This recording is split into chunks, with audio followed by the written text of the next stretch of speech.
Michael has the intellect.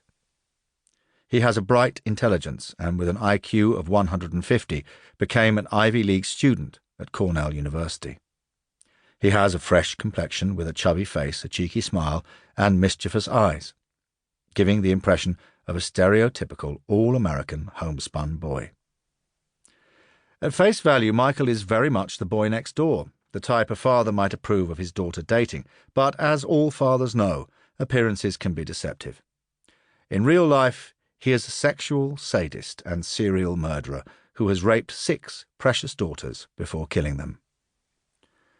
During the course of several interviews for this book, he added to his murderous record by confessing for the first time to raping and killing 2 other girls and having anal intercourse with the dead body of another. Michael Ross was born in Brooklyn, Connecticut, on the 26th of July 1961 under the sign of Leo. He was the first of Daniel and Patricia Ross's 4 children, the others being Donna, Kenneth, and Tina. The marriage was a stormy one, and Patricia, a borderline schizophrenic, who would later twice run away from her husband, never hid the fact that she was forced to get married because she became pregnant with Michael. From the outset, her baby was an unwanted child. Family and friends have described Patricia as a woman who could be charming one minute and cold and calculating the next. She had spent time in the state mental hospital at Norwich. A number of people who knew her had witnessed at first hand a volatile, manipulative woman who would take out her resentments on her family, especially Michael, whom she blamed for ruining her life. Michael remembers his mother's mood swings, which all of the children feared. They couldn't understand how she could laugh after making them ill by feeding them bad meat, or why she would ruin her 2 daughters' clothes with a box of dye. Spiteful, vicious, and sadistic, Patricia tried to trick young Michael into shooting his pet dog after convincing him that it was suffering after a short illness. She even set his mattress on fire on the front lawn because she had caught him masturbating. So by all accounts, Patricia was the mother from hell. Yet the 4 kids loved their mother, simply because she was their mum. They grew to accept her mood swings and learned to keep out of her way when she was angry.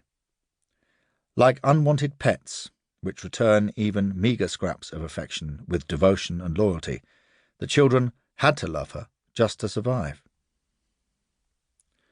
Michael Ross explained this in an audio-taped interview, and the authenticity of his account has been verified by one of his sisters. We had what we called mum drills. The first person up in the morning would go downstairs, while the rest of us kids would wait and be real quiet and listen to what type of reception we'd get from our mother. And if we got one kind of reception, we'd know how to act. And I'll give you an example. See, one day my sister Tina was setting the table, and there were 6 of us in the family, so she opened up the dishwasher to get 6 glasses, 3 in each hand. You know how you do it. The glasses clink together. My mother went off. She was screaming and yelling. So we knew that was a bad day coming. You just knew how she was, but we loved her. The Ross children had little time for fun and games, and they were even discouraged from having any friends or participating in after-school activities.